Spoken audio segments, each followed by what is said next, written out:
In the spring of 1888, on the gravel bar below the Pelican crossing of the Yellowstone, in the Montana Territory, a young woman of 27 stood with her boots in cold river mud and looked at a thing the whole town had agreed to forget. It lay half drowned in the shallows where the current had pushed it years before, a Concord mail coach on its side, the river running brown through its broken windows, the iron of its undercarriage gone the color of dried blood. Men had walked past it for 11 years and called it nothing. She had $2 in her pocket and a name nobody trusted, and she had come to lift it out. Her name was Della Frost, and the people gathered on the high bank had come to watch her fail. There were perhaps a dozen of them, freighters and loafers and a clerk from the express office in a clean collar, and when she waded out to the wreck and laid her hand on its rotted roof, a few of them laughed. It was not cruel laughter, only certain. They were certain the coach was junk. They were certain the river had taken whatever it once carried. They were certain a woman alone, with a borrowed mule and a length of chain, could not do what no salvage crew had bothered to do in over a decade. What they did not know was that the thing she had come for was still inside, sealed against 11 years of water, and that before the week was out, it would settle a debt the size of a county. Stay a while, if a story like this is the kind you keep. The river gives nothing back easily, and neither did the men on that bank. Della had not been born to salvage work. She had been raised in a wheelwright's yard in the town of Coulson, 2 miles upstream, by a man named Amos Renner, who was not her father by blood, but who had taken her in when the fever year of 1873 left her with no one. Amos repaired coaches and freight wagons for the stage lines that ran the north bank of the Yellowstone, and he had a particular and unfashionable trade inside that work. He understood how things were sealed. He could caulk a wagon bed so it would float a river crossing, oil a leather boot so the rain stayed out of a strongbox, pack a seam with pitch and tow so that what went in dry came out dry a season later. The stage companies hired him because their mail had to survive weather, and weather on the high plains was a thing that killed. He taught her the way a careful man teaches a child who shows she will not quit. Not with speeches, with his hands, and then with hers. The first thing he ever set her to was the rendering of pitch over a low fire behind the yard, and he made her stand the heat of it for a whole afternoon, skimming the scum off the top with a flat iron, learning by her nose alone when the pitch was ready to take the tow. If she let it boil, he made her start again. He never scolded. He only pointed at the ruined pot and waited, and she came to dread that silent pointing more than any shouting, because it meant the work had not been honest. By the time she was 16, she could tell, by the smell of a seam alone, whether the pitch in it had been laid warm or laid lazy. She could read the grain of a coach panel and know where the water would try to enter first. She could soak a leather pouch in oil and neatsfoot until it drank what it needed and no more, and close its mouth with a lap of wax and tow and warm pitch that he guaranteed against a season of weather on the open road.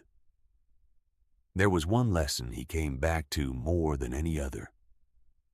He would hold a finished seam up to the light and run his thumb along it and say that the river and the rain did not care how clever a man was, only how patient. Everything man built to keep the weather out, he told her, would one day be tested by the weather, and the difference between a thing that held and a thing that failed was always the patience of whoever had sealed it. He said it so often it stopped being advice and became the way she saw the world. She did not know, in those years, that he was sealing pouches for the stage line that ran the Pelican crossing, or that one of them would lie 11 years under a river waiting for her hands. He was only her father, and the work was only the work, and the smell of warm pitch was the smell of being safe. Amos died in the winter of 1886, of a cough that settled in his chest and would not leave, and he left her the yard, the tools, and a stack of debts she had not known about. The stage lines had been failing for years as the railroad pushed west, and the work had dried to almost nothing. Within a year, the bank in Coulson held the deed to the yard, and a man named Harlan Voss held the bank. Voss was not a violent man and never raised his voice. He was a heavy, soft-spoken figure who wore good wool and kept his nails clean, and he conducted the ruin of his neighbors entirely on paper. He had come to the territory 15 years before as the agent of an Eastern express and freight concern, and over those years he had assembled, through foreclosure and quiet purchase, the better part of the river-bottom land between Coulson and the Pelican Crossing. People owed him. People always seemed to owe him a little more than they remembered borrowing, and when they protested, he produced ledgers, and the ledgers were always against them. He did not argue. He simply turned the page and pointed.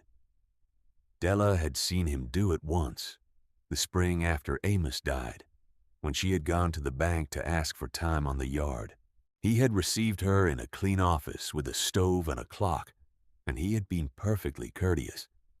He had listened to her with his hands folded, and when she finished, he opened a ledger and turned it toward her and showed her the column of what was owed, and asked her, in a voice without any heat in it at all, whether she disputed the figure.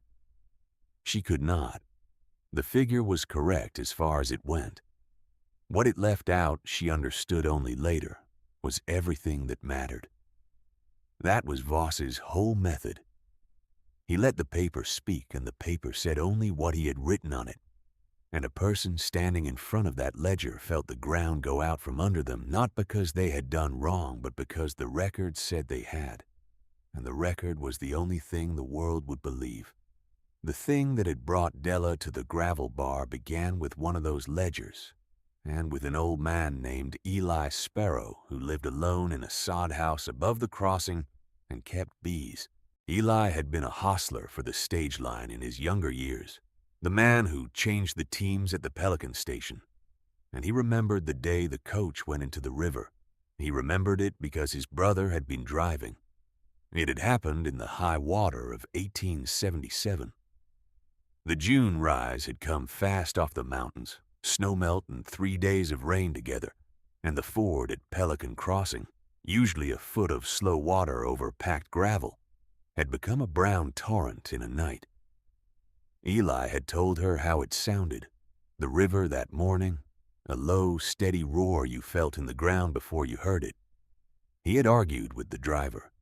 He had stood at the head of the team and said the ford was no good, that they should wait a day for the water to drop, and the driver, who carried the mail on a schedule the company held him to, had said the company did not pay him to wait on weather.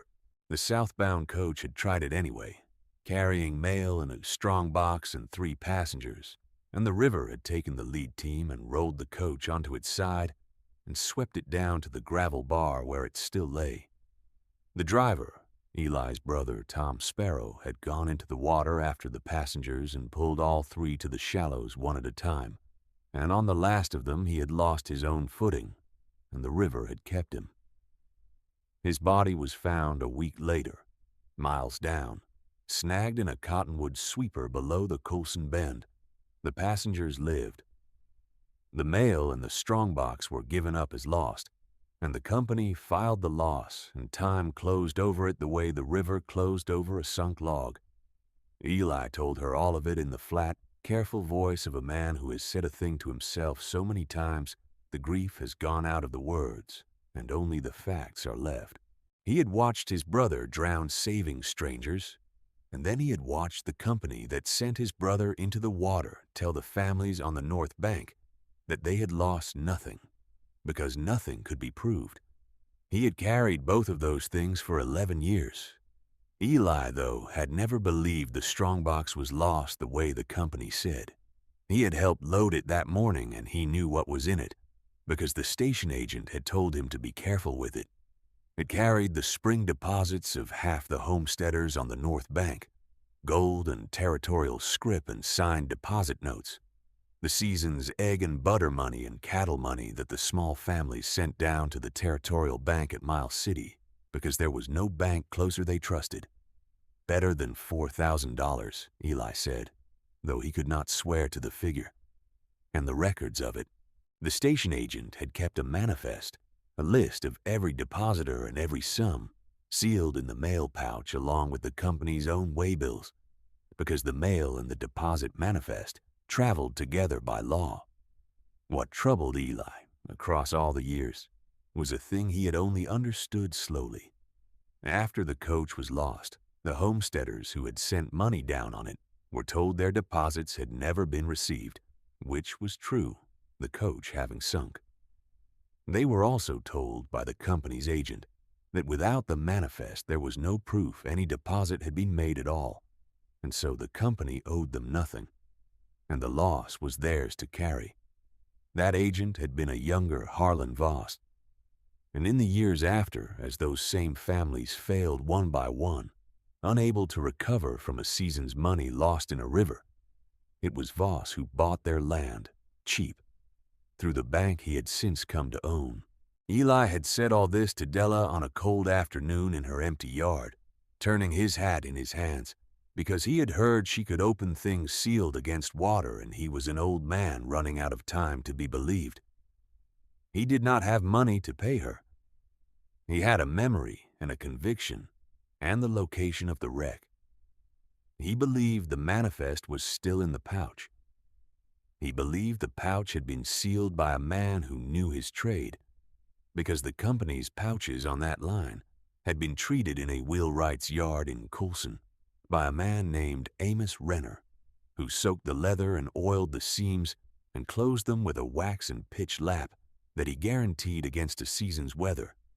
Della had sat very still when Eli said the name. Her father had sealed that pouch. If anyone alive could say whether 11 years of river had gotten into it, it was the woman he had taught. She did not promise Eli anything that afternoon. She told him she would look at the coach. That was all. She lay awake that night, though, doing the arithmetic of it, not the money, which meant nothing to her yet, but the seal. She knew how Amos worked. She knew the lap he used and the way he said it, and she knew that a pouch closed his way, if it had not been torn or cut, could hold dry through a flood and longer. The river had not destroyed the coach. It had pickled it, kept it cold and dark and whole, on a gravel bar in slow water.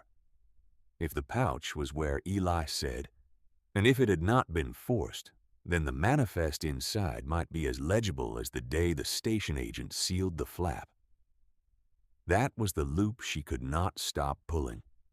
Somewhere under 11 years of silt, a list of names might be waiting, dry, in her dead father's handwork.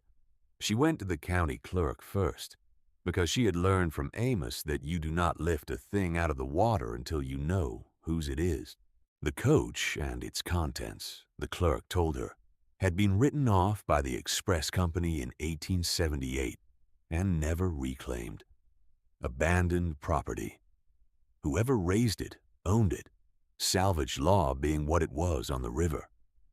She had the clerk write that down and sign it, and she paid him the $2 she had, and she folded the paper into her father's old leather wallet and walked the 2 miles down to the crossing. The men were there because word travels in a small place, and the word was that the Renner girl was going to make a fool of herself in the river over a coach that had been a joke for 11 years. The clerk from the express office, a narrow young man named Pruitt, had come down particularly. The company no longer owned the wreck, but Pruitt worked for the bank's interests now, the way everyone in Coulson eventually did, and he had been told to watch. She did not argue with any of them. She unhitched the mule, a patient gray animal named Solomon that had been Amos's, and she waded out to study the coach before she touched the chain. It lay on its right side, the river coming through it. The body canted so the door on the high side faced the sky.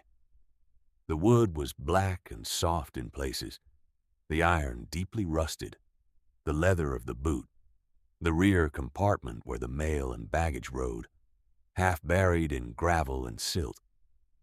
She spent the better part of an hour in the cold water simply looking and feeling, her hands going where her eyes could not, reading the wreck the way Amos had taught her to read a wagon. She found the boot. She found that its iron-strapped lid was still latched, jammed shut by silt and rust, but not broken, not pried. And under the silt, when she worked her fingers into the gap, she felt leather, treated leather, the particular waxy stiffness of a seam laid warm. She came up out of the water and said, to no one in particular, that she would need 3 days. Pruitt laughed and asked if she would need 3 years. She did not answer him. She set Solomon's chain and began. The work of those 3 days is the heart of what she did, and it deserves to be told as it happened, because nothing about it was luck.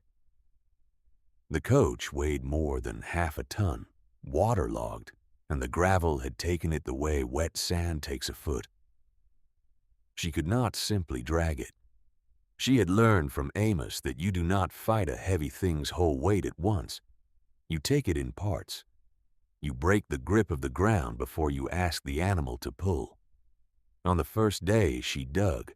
She brought a long-handled shovel and a bucket, and she dug the silt away from the upstream side of the boot, working in water to her knees, hauling out the gravel by the bucketful, and piling it to break the current so the hole would not fill as fast as she emptied it.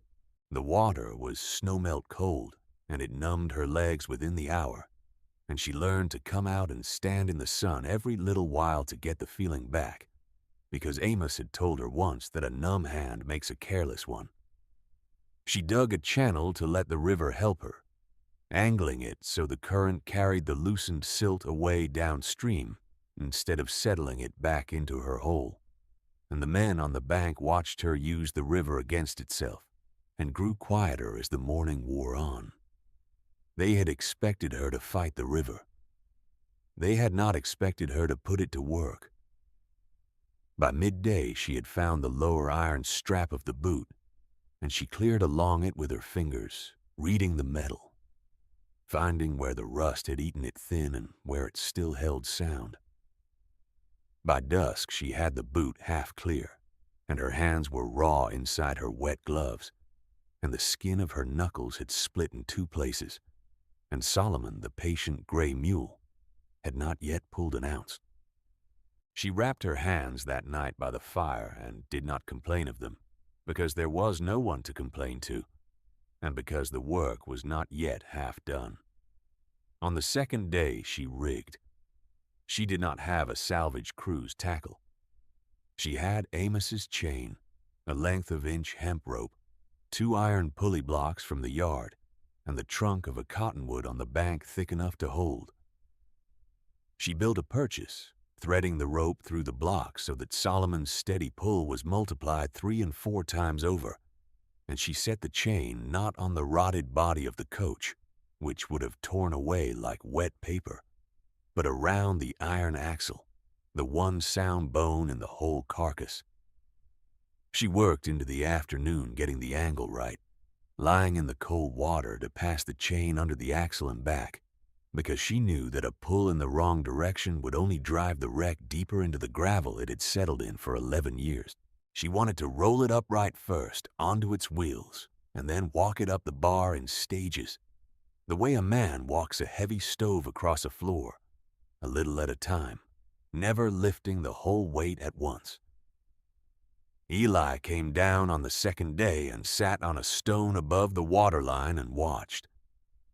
He had not been sure she would let him near the work, but she made room for him without being asked, and once, when the rope fouled and jammed in the upper block where she could not reach it from the water, he waded out in his boots without a word and freed it with his old hostler's hands and waded back.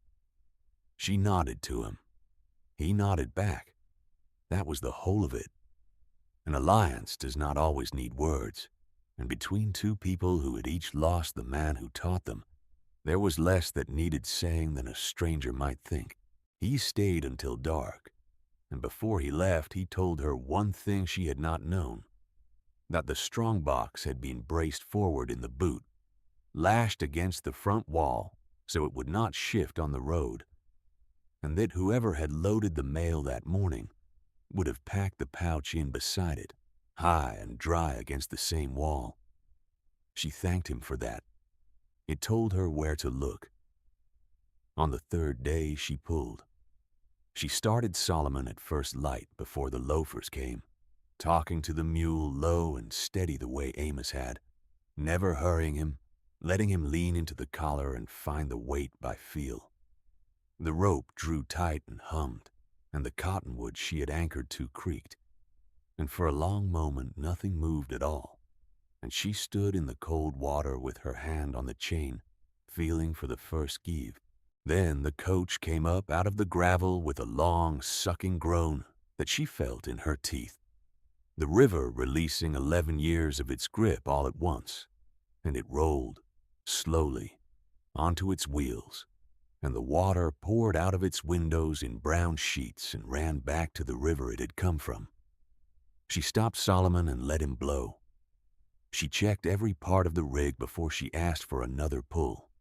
The blocks, the anchor, the chain on the axle. Because Amos had taught her that the moment you trust a rig without looking is the moment it kills you, or your animal. The men arrived to find the coach already standing in the shallows, like a drowned thing brought back to its feet. And they stopped laughing then, most of them because there is a point at which even a skeptic recognizes work, and a man who has watched a thing he called impossible stand up out of a river tends to take his hat off without quite knowing why.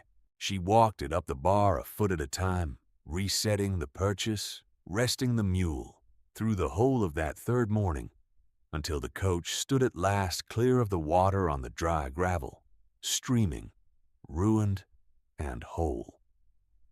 Then she opened the boot. She did not rush it, though the men had crowded close and Pruitt was at the front of them with his clean collar and his careful face. The iron lid was rusted and silted, and she cleared the latch with a pick and oil and patience, the way Amos had cleared 1,000 stubborn fittings, working the oil into the seized pin and tapping it, waiting, tapping it again, never forcing it because a forced latch breaks and a broken latch can take an hour you do not have. The men shifted and muttered behind her. One of them said she would never get it open, and she ought to take an axe to it.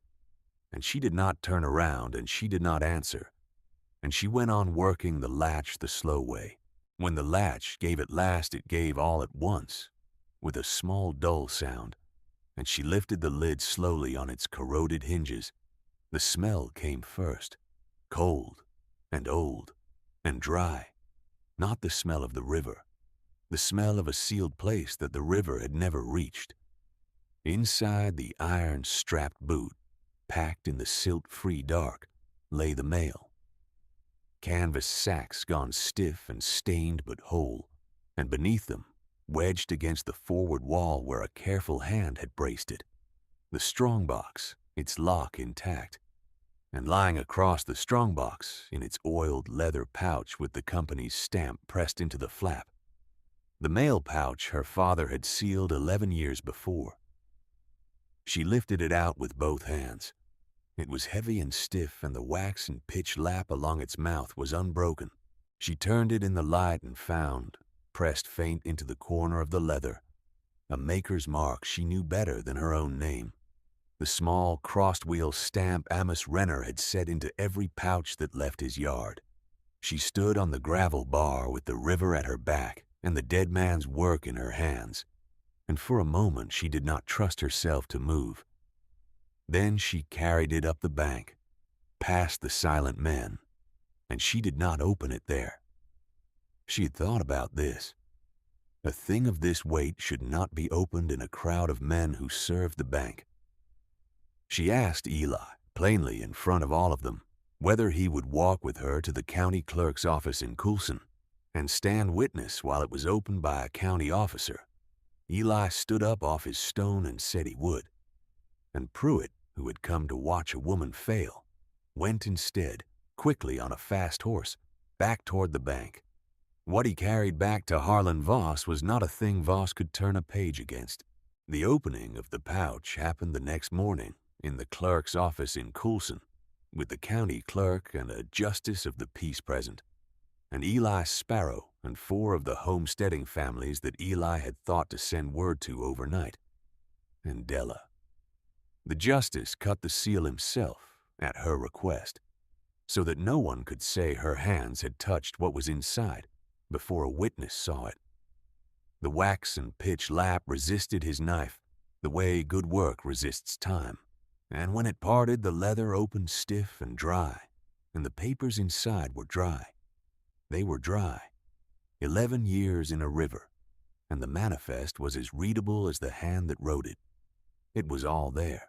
The station agent's manifest of the spring deposits of 1877, every depositor named, every sum entered in a clear clerk's hand. The families of the North Bank set down one after another with the egg money and the cattle money, and the season's hope they had sent down to Miles City, and been told afterward they had never sent at all. The Hendrys, $60. The widow Asher, $41 and a deposit note for 100 more. The Lindqvist family, $212 in territorial scrip, name after name, and against each name a sum, and at the bottom the agent's signature and the company seal and the date. Better than $4,000 in deposits, set down in proof, sealed by law into the mail, and lost to the river and recovered, whole, by the patience of a woman everyone had laughed at. And there was the second thing, the thing Eli had not known to hope for. Folded with the manifest were the company's own waybills for that run, and on them, in the agent's hand, a notation of the deposit pouch received and sealed at the Pelican Station by order of the company's territorial agent. The territorial agent named on the waybill, the man who had signed for the deposits and then, after the river took them, told the families there was no proof they had ever existed, was Harlan Voss. The justice of the peace read the names aloud in the small office, slowly, and when he came to a name that belonged to someone in the room, that person made a small sound, and that was the only sound. There was no shouting. There was no triumph in it. There was a widow named Asher who put her face in her hands when she heard her own dead husband's deposit read out after 11 years of being told it was a fiction. There was a Lindqvist son, grown now, who had been a boy when his family lost the land they could not keep after the money vanished, and who stood very straight and did not speak.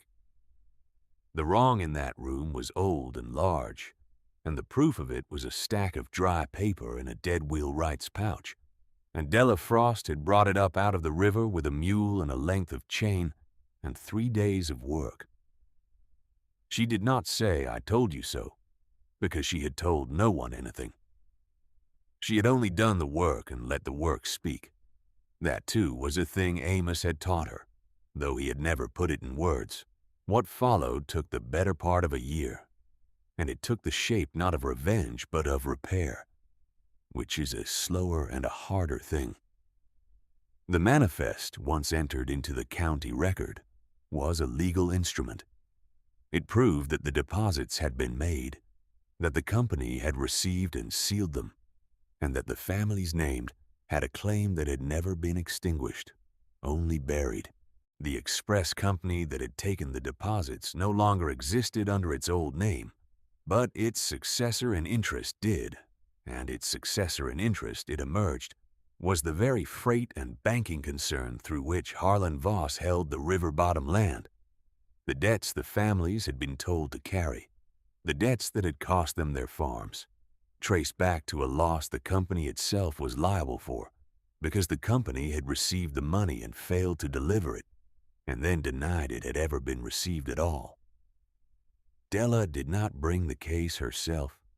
She was not a lawyer and did not pretend to be. She put the manifest and the waybills into the hands of the county, and the county, with 11 years of foreclosed families behind it and a clear instrument in front of it, did what counties are sometimes slow to do, and then do, all at once. A territorial referee was appointed to examine the deposits and the foreclosures together. The waybill that bore Voss's signature was the hinge of the whole matter, because it showed that the man who had told the families there was no proof was the same man who had signed the proof into existence and then profited from its loss. Harlan Voss was never met in a courtroom by Della. She never once spoke to him before or after. What undid him was not a confrontation, but the weight of his own paper, finally laid beside paper he could not turn against. The ledgers he had used against his neighbors for 15 years were examined alongside the manifest, and where they disagreed, the manifest, sealed by law and dry as the day it was written, was believed. The foreclosures built on the lost deposits were opened one by one. Some of the land could be restored outright. Some had passed to other hands and could only be answered in money. The referee ordered restitution against the banking concern, and the concern, to protect what remained of its standing, settled rather than fight a document that the whole territory had now heard read aloud. Voss himself did not stay to see the end of it. A man whose authority rested entirely on the belief that his ledgers were the final word could not survive the day the territory learned they were not. His creditors, who had trusted him because everyone trusted him, grew quiet and then grew cold. Within the year, he had sold what he could and gone east, back the way he had come, and Coulson spoke of him less and less until it did not speak of him at all. He was not punished in any dramatic way. He simply became irrelevant, which, for a man like Voss, was the heaviest sentence the world could pass. The thing he had built rested on a lie at the bottom of a river, and when the lie came up dry, the building had nothing under it. The restitution did not make anyone rich. It was 11 years late, and 11 years is a long time on a frontier. Long enough that some of the families it was owed to were gone, dead or moved on, and could be answered only through their children or not at all. The widow Asher, even so, got the deposit note honored, and a sum of money that let her keep the small house she had been about to lose. The Lindqvist son took the settlement his family was owed, and bought back 40 acres of the quarter section his father had lost. Not all of it, but the piece with the spring on it, the piece that mattered. He had been 12 the year the money went into the river, old enough to remember the winter that followed. The year his father sat at the table with the foreclosure notice and could not look at his children. The year they loaded the wagon and left the only ground the boy had ever known. He was a grown man with a family of his own when the names were read aloud in the clerk's office, and he stood through all of it without a word. And afterward he walked out and stood in the street a long while before he could speak. When he bought back the 40 acres, he didn't build on the old house site. He built new up by the spring, and he planted a windbreak of cottonwoods that he knew he would not live to see grown, because that was the kind of thing a man does when the future has been given back to him. The Hendrys, who had moved to the Bitterroot, received a draft by post and wrote a letter back that the county clerk kept. One by one, the debts were named and, where they could be, settled, and the families who had been told for 11 years that they had imagined their own loss were told instead, by the territory itself, that they had been right.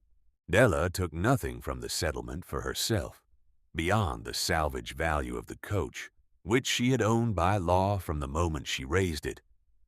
She had the strong box opened too in the end, with the same care and the same witnesses, and the gold and scrip inside it, dried and counted, went into the restitution alongside the manifest. Every dollar accounted against the names on the list. She kept only the pouch. The county offered to enter it into evidence permanently, and she asked instead if she might keep it once the matter was closed, and the justice, who had read the names aloud and watched the widow Asher weep, said that he could think of no one with a better claim. She kept it on the wall of the wheelwright's yard, which she did not lose after all. The settlement reached her too in a small way. because the bank's claim on the yard had been part of the same web of paper that the referee unwound, and when the web was unwound, the deed came back to her. She did not rebuild the stage trade, which was dying everywhere as the rails came in. She turned the yard to other work, repairing the wagons and the river barges and the freight rigs that still moved goods where the rails did not reach. And she was known after that spring as a person who could open what the weather had sealed and lift what the river had taken. And the work came to her steadily, because the territory had seen what she could do. Eli Sparrow lived 3 more years and kept his bees. And on summer evenings she would walk up to the sod house above the crossing and sit with him, and they would look down at the place on the gravel bar where the coach had lain, which was empty now, just river and stone. They did not talk much. There was not much that needed saying. He had carried a memory for 11 years that no one would believe, and she had given it back to him as truth, and that was a debt of a different kind, settled between them without a word. Have you ever known a thing to be true and been told, by people with cleaner collars than yours, that you only imagined it? If you have, then you know what it was worth to those families to hear their own names read aloud. Stories like this one are the kind I will keep telling, if they are the kind you keep coming back for. In the autumn of that year, with the matter closed and the leaves going gold along the Yellowstone, Della stood again on the gravel bar at the Pelican Crossing, alone this time. No crowd, no mule, only the river and the cold, clean light. She had come to look at the empty place, the way a person goes back to a grave. The coach was gone, broken up at last for its iron and its sound timber, but the bar was the same, and the water ran over the packed gravel, just as it had the morning the river rose and took Tom Sparrow and the deposits, and 11 years of justice down into the dark. She thought of Amos, who had sealed the pouch and never known what it would one day prove. She thought of the lap of wax and pitch he had laid warm with his own hands, the patient work that had held against everything the river could do. And she understood, standing there, that this was the whole of what he had taught her, not the trade only, the faith in it, the certainty that a thing sealed honestly would hold, and that the holding would matter someday to someone, long after the hands that did it were gone. She had the pouch with her. She had brought it down to the river, the leather oiled and dark, the crossed wheels stamped faint in the corner, the seal cut now, and the papers long since entered into the record where they belonged. It was empty. It had done its work. She held it a while in the autumn light, the one thing she had kept, the last of her father's hand still in the grain of it. And then she turned and walked back up the bank toward home, the empty pouch in her 2 hands, and behind her the river ran on over the stones the way it always had, carrying nothing, keeping nothing, free at last of the thing it had hidden for so long.